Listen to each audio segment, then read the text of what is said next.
Just like Michelangelo into the blue on heavenly wings. Cargo ham bones don't take off, no smoke, no mirror, no strings. I can't take off these dark shades. I can only say how it's too beautiful. Our town on TV. Our town, there's you and me. Upside down, hanging out of an airplane.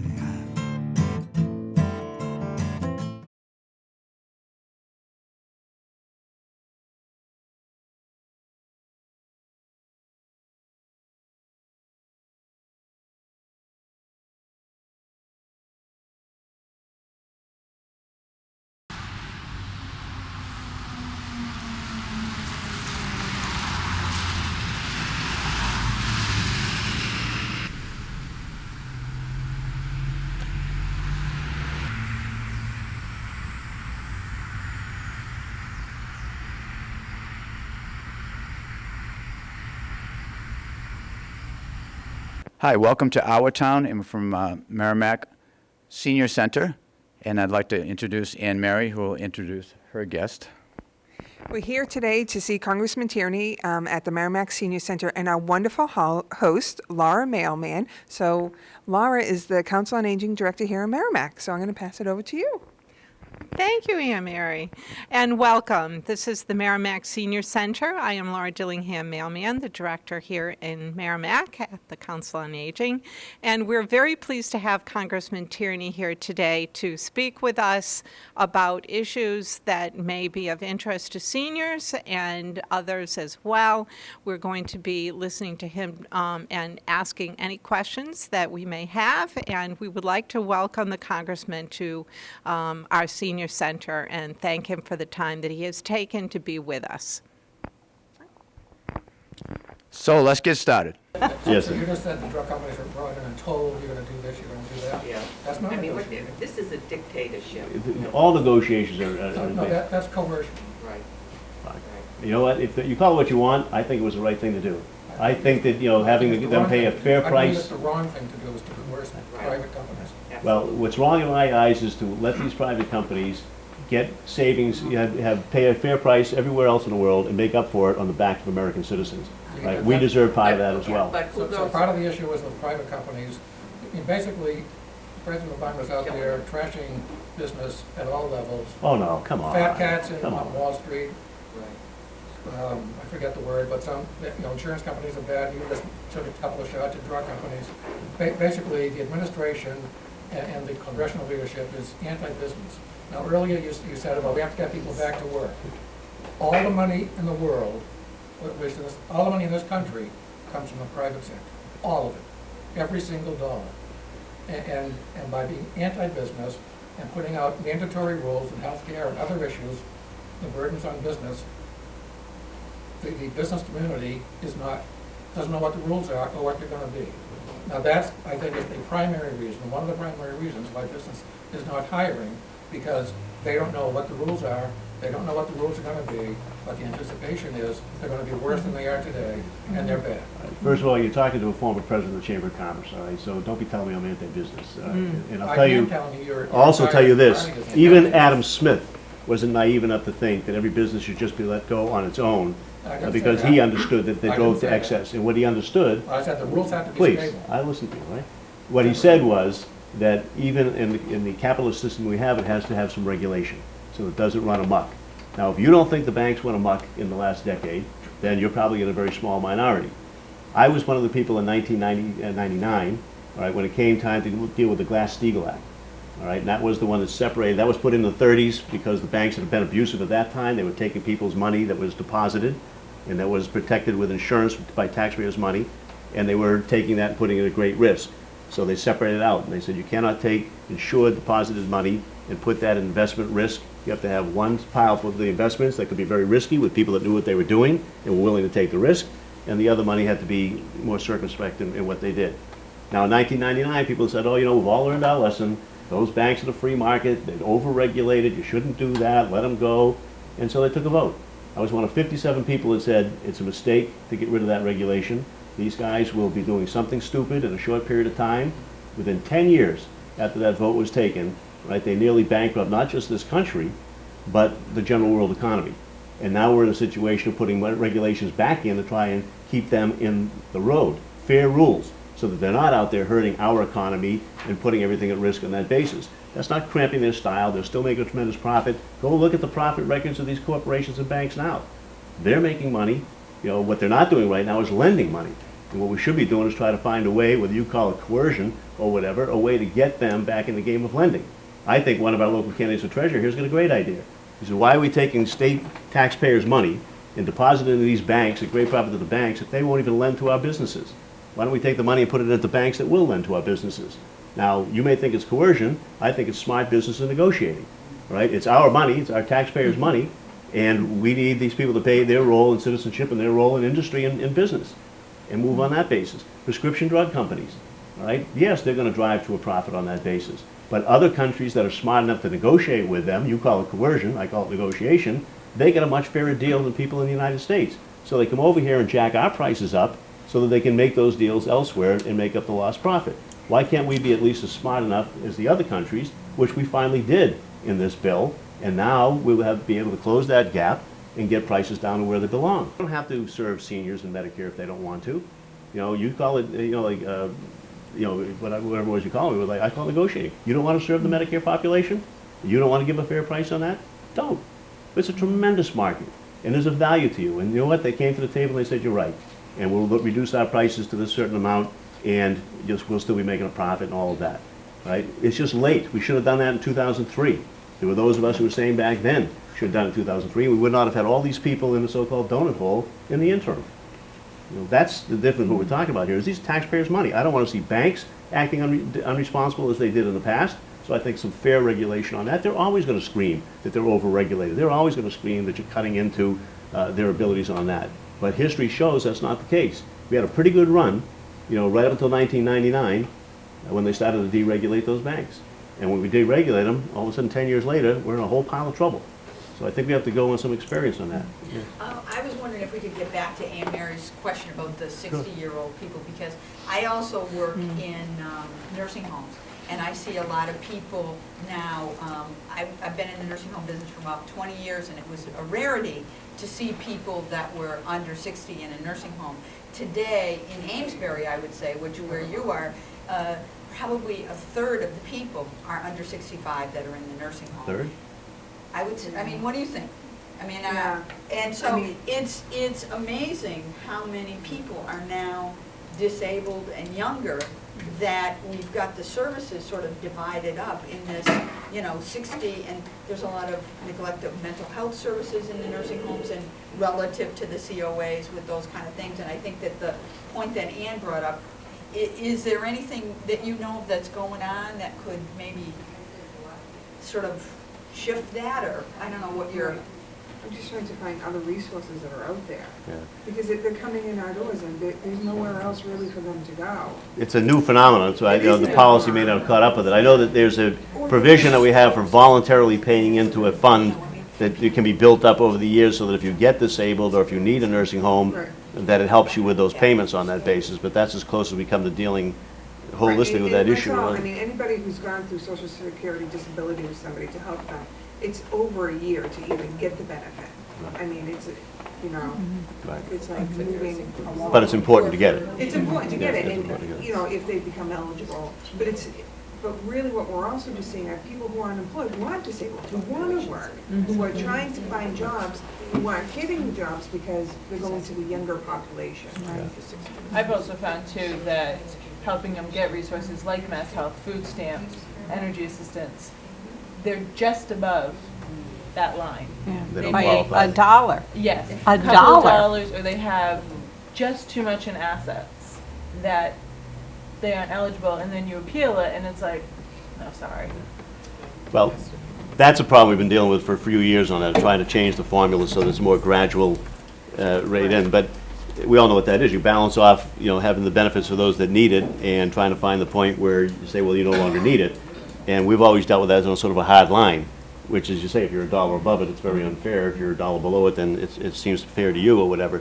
So we're trying to work those formulas in some way that on a more sliding scale on that, but it's always difficult to find that point. Right. You know, and we're working on it, but nobody's come up with a solution for that yet.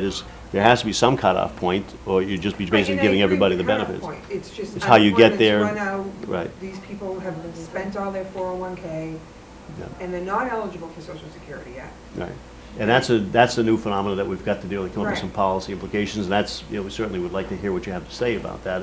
I ran into a fellow the other day up in Gloucester who had the same situation my father had. Right, he was 57, he was told he was in a solid company, they were gonna have the job there or whatever, all of a sudden they just laid off a whole division. Well, that happened to my dad. He worked for Pickering Oil down in Salem. They went up to Chelsea as with Northeast Petroleum, and then Northeast Petroleum sold to a company down in Florida called Chart Inc., and they swore that nobody's going to get laid off. About 2 weeks after Chart Inc. bought it, they laid off 450 people in a whole division, and that was it. My dad was 57. He had just found out he had cancer, and who's going to hire him? You know, who's going to hire him? Now, we were all in school, you know, like, and we're all trying to help out on that basis or whatever, but that didn't do a lot for his self-esteem. It didn't do a lot for my mother's situation. We're also taking care of my mother's mother, who at that time was in her 80s and not well or whatever. So it depends on your family situation. But we got through it on that, but it was not as bad an economy then as it is now, when it's not so easy to get through it. Right, and you're finding a lot of these people are divorced or single, so they don't have that spouse that, it's hard, you know? The 30% or a third of people at that age group in there. Not in every town, but in certain towns, like I'd say in There's a lot. Amesbury and probably Lawrence, Salisbury. Salisbury. Well, Salisbury doesn't have any nursing homes. No, but we get a lot of those that are in their Yeah. 50s, that are out of work, that are looking Yeah. for services, that are looking for assistance. And there's just not a lot out there. And it's hard because there's not the resources for that. Right, and to be honest, like going back even into the 80s, like I can remember my grandmother, there were grants out there to get home improvements done. And there's nothing, like you get people's houses that are falling down and they can't afford to fix them and maintain them either. So now, you know, never mind even paying the mortgage, they can't pay the mortgage, they can't winterize it, they can't do any of that. So it's just, there's not that flow of money that used to come in. You know, and how can, you know, send me a grant, I'll write for it. Well, you have the tension. You have people that don't feel grants should be going out, don't think any more money should be spent. You have people who think there's a need for it. So, you know, that's the tension that we're feeling in Congress and in the State House and in your local city council and everywhere on the line is, you know, at what point do you step up as a community and at what point don't you? And that's the debate writ large. Now, in this economy or whatever, there are things that we've tried to do that solve both of those issues, or at least address both of them. Is there needs to be some spending, and there needs to be some way to put people back to work. So we try to make those investments that are going to be into things that make us more competitive in the long run and put people back to work. So just sort of generate more of the economy, and it helps people out at the same time. So it's a hard strike to make, but you know, you find things like that to do it. The weatherization program being one. You know, there are a number of people that are paying huge oil and gas bills that if you get their house weatherized, they're going to save money, and all the agencies that help them with those bills are going to save money on that. In the meantime, you get the house weatherized, make it more marketable if they have to sell it, and you put people to work doing that process, and that gets the economy going a little bit. So those types of investments are types of things that you target on. So, yes? Yeah, I read articles by economists that say that this recovery that we're in, and they call it a recovery, it could take as long as 5 years with the job market improving and with the housing market improving. So it's like a long-term investment, and you can't expect. Well, look, it took us a lot of years to get into this situation, Yeah. and I think it's going to take us some time to get out of it. Right. The real question is, are you going to keep moving in this direction or not? It's painful and it's slow, It is and you don't appear it, but I didn't like the other direction we were going in.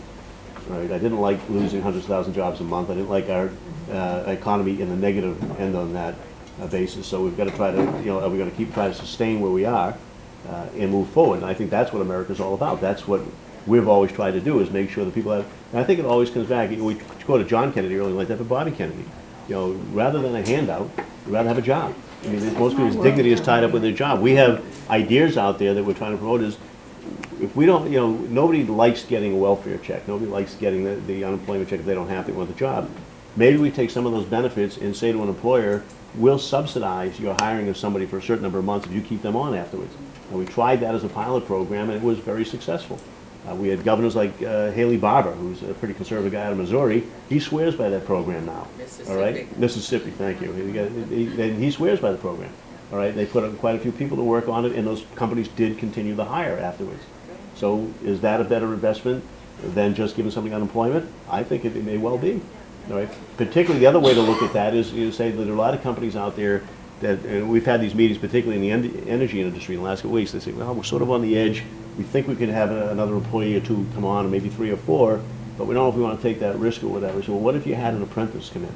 What if you had somebody that come in and work with you as an apprentice, whatever, that was sort of subsidized for a little while, and they say, oh yeah, we'd do that in a minute, and I'm almost positive we'd keep them on, but at least we'd get them in, we'd get to see that they had at least the base qualifications, we'd be able to get them specifically trained to our business, it would give us the confidence to keep them on. So there are avenues that we can approach out there that aren't always just writing somebody a check on that, because you do feel if somebody's down and out, you want to help, but on the other hand, you help them most if you can get them back to work, and that's the thing around here. And that's, that's the individual or the right on the street level type of thing. The larger thing on this is, and it goes back to this, we're getting taken to the cleaners by a lot of different countries that are subsidizing their businesses, that are basically not playing by the rules of the WTO or other things. We've got to stop that. We've got to hold people accountable to those treaties, and agreements with that, and we've got to take care of our own businesses. If we're in a war, economic war, let's win it. Let's start making sure that we can make things in this country so that we do some more manufacturing here. The E-Team in Lynn is a good example of that. We have people going back to learn machinist skills. GE and a couple of other companies hired over 85% of those people right off the bat. They were just looking for people with the skills and everything, the good basic skills to do it. We took people with a 12th grade or sometimes a little less education. 18-month program, they came out, 85% of them got hired right away. So that you got to work out these efforts, and business has to participate. They had to put some money in the pie. They had to produce teachers, and the community colleges provided the space and help write the curriculum on that. And GE stepped in and worked with them on that and move it forward. So that gives us some hope, which is well, I think that's needed. we do need some hope around here, and I think that hopefully that we're going to start talking like that. And this is a situation where we've always been a community. All right, and everything, and everybody's down and out, and we can either attack each other and start pointing the finger, whatever, or we can say, how are we going to get this thing going again? The first inclination is some people say, well, I don't, that guy's out of work, too bad for him or too bad for her, and I've got my own troubles or like that. Fine. So let's get that person back to work. Let's put it in place the things that have to go to get them back to work, because it's going to be good for you as well as them and their family, and move on that. And that ought to be our primary goal right now. Yes. Could you talk a little bit about the Older American Act and how it is affecting things like home care, the nutrition program, things of that You can probably talk about it with some detail on that or whatever. No, it's a good program that does a lot for seniors, particularly not all of them can come down to the senior center, not all of them can take advantage of the services, so that while some of the benefits come to this community, a lot of them go to people that are shut in, that need meals delivered, that don't have a family to support them.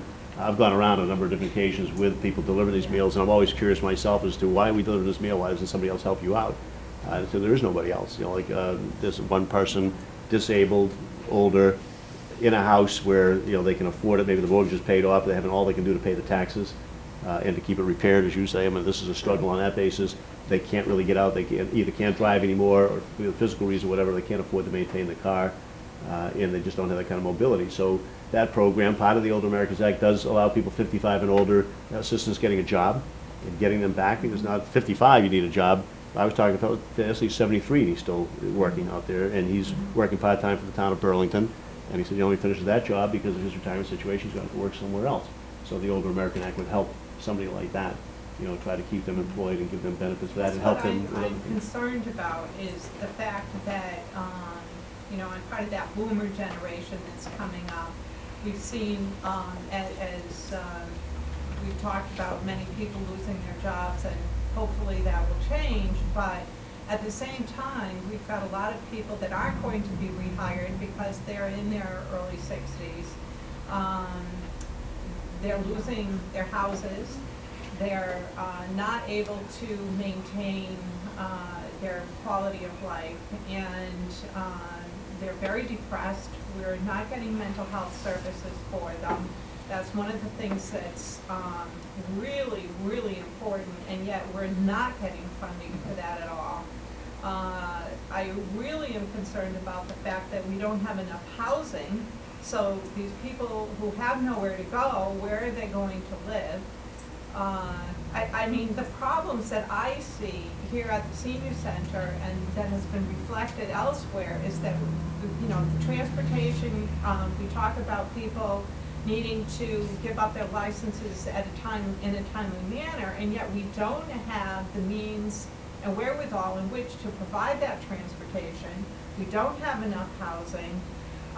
The meals program, we haven't seen an increase in funding towards that in any significant manner that will keep pace with the number of people that may be coming in as the population increases significantly. The growth of people under 50 from now until 2030 is only going to be 1%, but over 50 is a ridiculous number. So I see these things as I'm looking at the greater picture, and yeah, we need the jobs to fund all of this. There's no question about that. Without the funding that comes from the jobs that helps to pay for the things that go on in the municipality as well as statewide. And yet, at the same time, we are facing a major crisis and no one is talking about it. And it scares the heck out of me. Laura, people are talking about it. They're having a fight over it. Right? And the fight is who's going to pay for it. All right? And we go back to that. So right now, the people that are winning can continue on that. The people that say, not us. All right? So when you get to the Senate and places like that where people say, you know, we really need to have something to help local communities with these issues, they've basically said no. You know, that we created $11.5 trillion of debt in 2001 to 2008, and now all of a sudden we're going to put the skids on, nobody can spend anything, and you just can't help those people out, so too bad. And that seems to be the argument that is winning out. And that makes it difficult for everybody, all right? So if you decide, the president said he was forced because of the attitude in Congress and like that to freeze all those domestic discretionary budgets. So that's exactly what you're talking about. It's the home health program, it's the senior center, it's the school, it's all of those domestic discretionary programs, and you know, if that's what people want the president to freeze, you know, that's, you know, his proposal on that. Part of the problem with that is that's about this much of the sliver of the pie. You know, what we spend on domestic discretionary programs is a relatively small part of our budget. And so freezing it is in essence going to be a cut because the costs don't go down, they keep going up, and there you are. So that debate has to happen. There are some who think that you can put a lot of people to work and keep a lot of people working, providing those services, so providing a twofer. You know, you get people, threefer really, you get people working, you get money going back into the economy, and you're solving your neighbors and your own situation on that, or working with that, and that's the argument that goes back and forth. The other part is, we do have a deficit problem. So how are you going to resolve it if you want to do those things as well? Well, you have to look at the military budget, all right, as well as you know, some of your long-term programs, Medicare, part of the health care bill, you know, is saving substantial amounts of money. $142 billion in the first 10 years, $1.2 trillion in the next 10 years. All right, that means providers are going to have to come down and tighten their belts a little bit, hospitals, doctors, people of that nature. It means we're going to have to find better ways to bill for medical services so that get a lot less waste and fraud and abuse in Medicare, where clearly we've all seen where those examples are, but we've not had the personnel in there to clamp down, keep out the contractors for Medicare that we know have made bad practice in the past. There's no reason they should continue to do business. Shut down the people that are doing things that are wasteful and bad practice on that, and have better billing models or whatever to make things more cost efficient and effective. Now, we didn't go to the Democrats to find out what that would save, and we didn't go to the Republicans to find out what it would save. Went to the Congressional Budget Office because nobody likes them, right? Because they don't agree with everybody all the time, they're objective, and you're always unhappy with what they come up with. Now, they said that, you know, the bill, the way it's constructed, there'll be certain cost added on, but there'll be certain savings made, and they say the savings surpass the cost the first 10 years by $142 billion. Now, I would have rather gone with the figures of the 40 health economists that I know, with Jay Cutler out of Harvard and others, that said, no, you're going to save $600 billion. But, you know, we agreed to go to the arbiter who was, so now I think Jay and his group have no dog in this hunt, so that they should be considered also an independent analyst on that.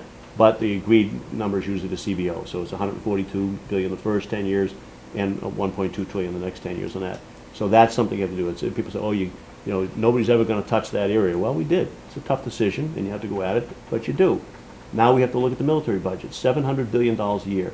We spend more on our Department of Defense and military and Department of Energy combined than all of our prospective enemies and enemies, even if you include China in that group, combined.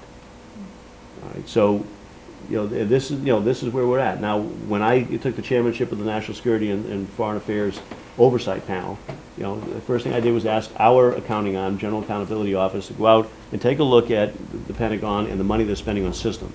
And are we spending it wisely? Are we saving money? Where's it going? They looked at 93 systems across the board. They came back and said we are overspending by $296 billion. So they were over contract, over budget by that amount, and behind schedule anywhere from 3 months to 30 years. I mean, the F-22 was a 1980s thing or whatever. So now we've been working at that, and Secretary Gates has come on board. He said, you're right. Don Rumsfeld was even understanding of this. He wanted to close 17 bases overseas that he no longer saw a need for. But there's things that you can do in that budget. It shouldn't be so sacrosanct that you say, you can never touch the defense because people are going to think you're weak on defense or whatever, to make us stronger, not weaker.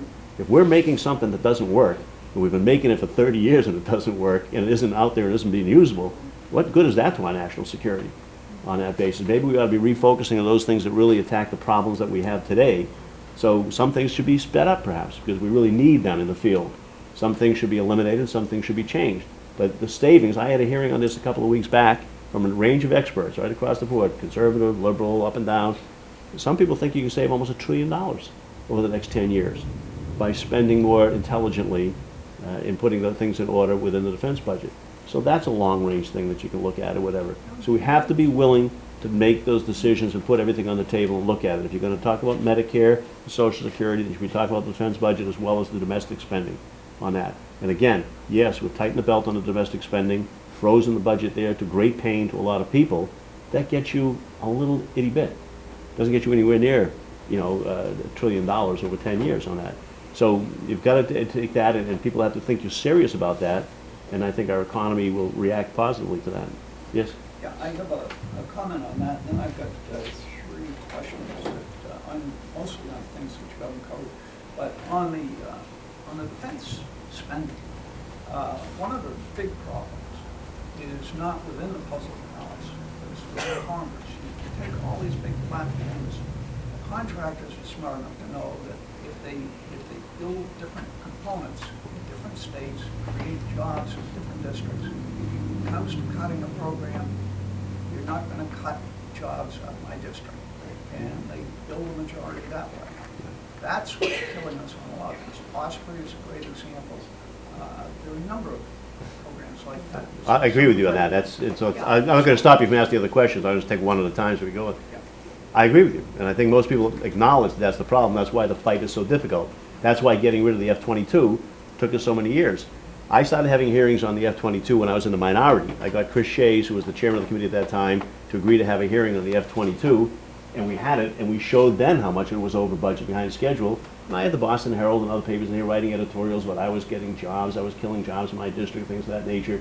But, the fact of the matter is that money can be invested in energy projects or smart grid projects, something like that, put more people to work on that basis. So that's a constant fight. This secretary, in his budget, has eliminated 13 programs. That's up from 0. On that, because Secretary Rumsfeld wanted to, and he would propose it, but then the last minute they would draw it back. So we started the movement during the Secretary Rumsfeld thing. This secretary has actually put 13 on the table to do it and moving in that direction, and you've got to be serious about it. But it is extraordinarily difficult for the reason that you cite. A lot of those programs are not being sponsored by the Pentagon.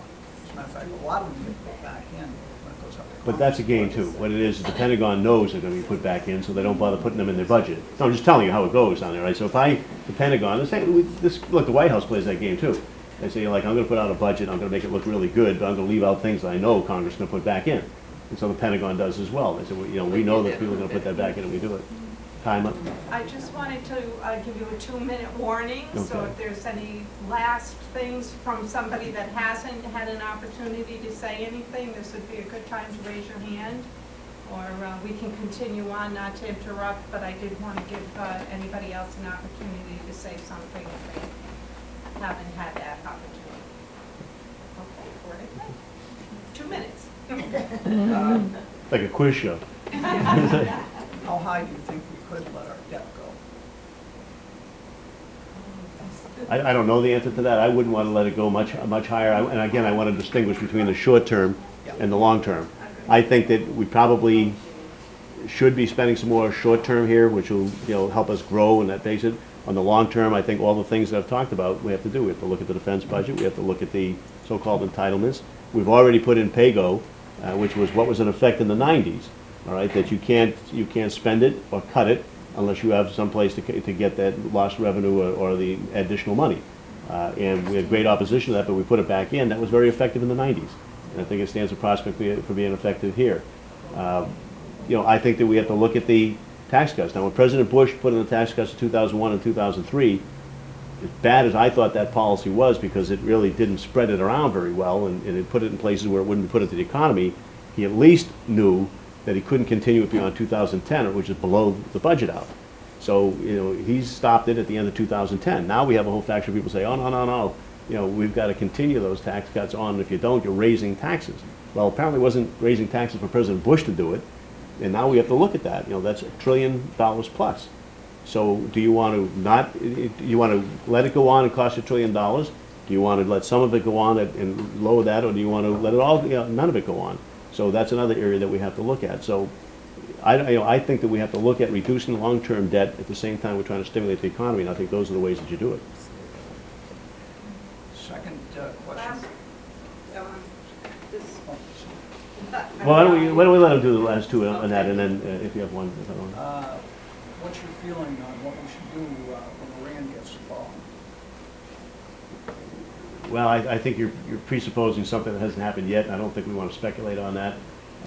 What should we do before they get involved? Well, that's probably a more pertinent question on that. I think the additional sanctions, whether they're going to be totally effective or not, is anybody's guess on that, and there's going to be some skepticism there. But I'm at least encouraged that there's strong sanctions on the international level, and this time some of the international community seems to be playing. Right? So you've got Germany, who's always been reluctant, and France, Russia, and China, while they're not fully on board, at least let it go through, voted with it, and are not interfering with it at the moment. And the pressure's being felt in Iran. I mean, they're absolutely feeling the pressure on that.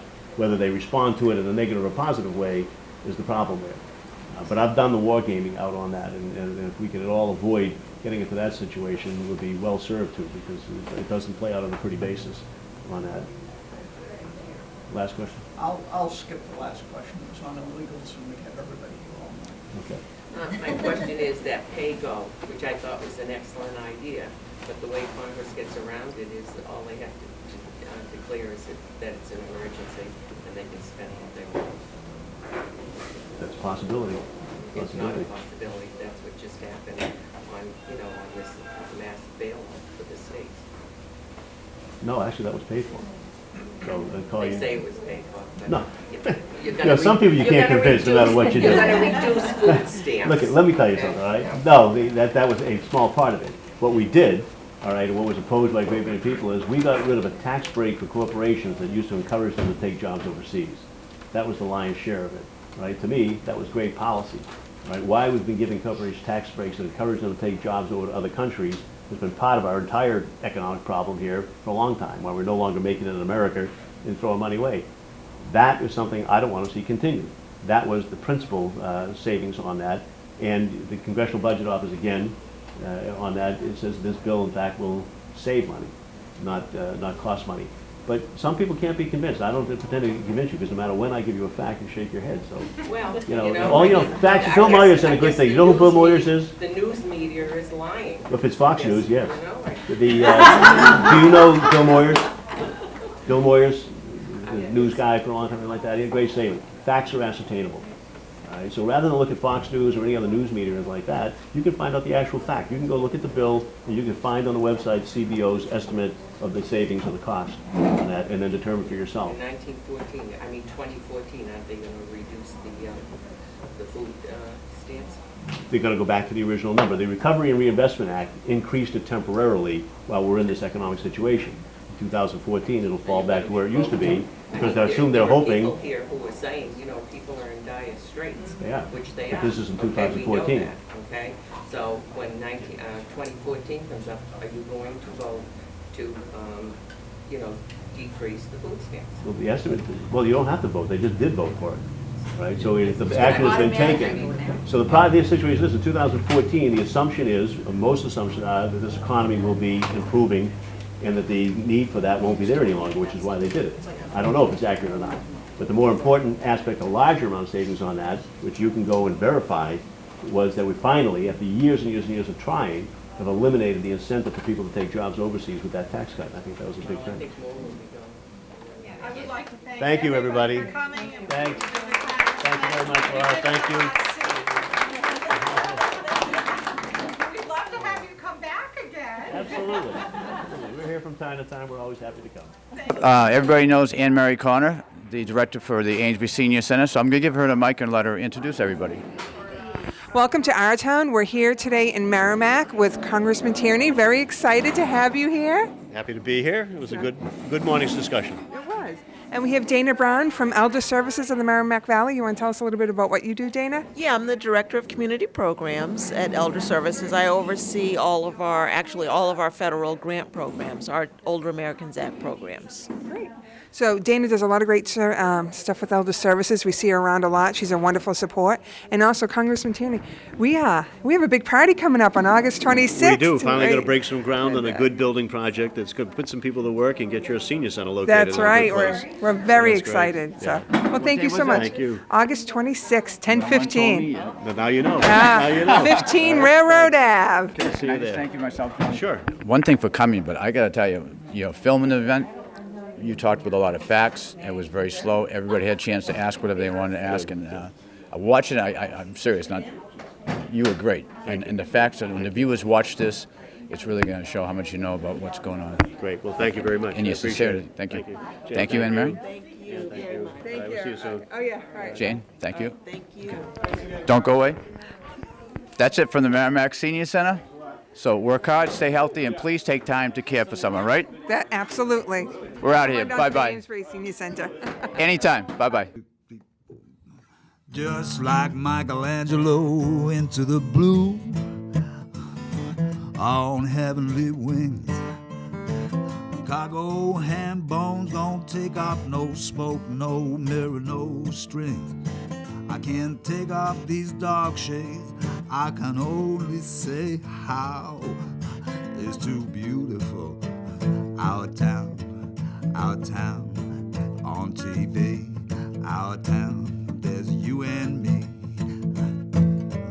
Upside down, hanging out of an airplane.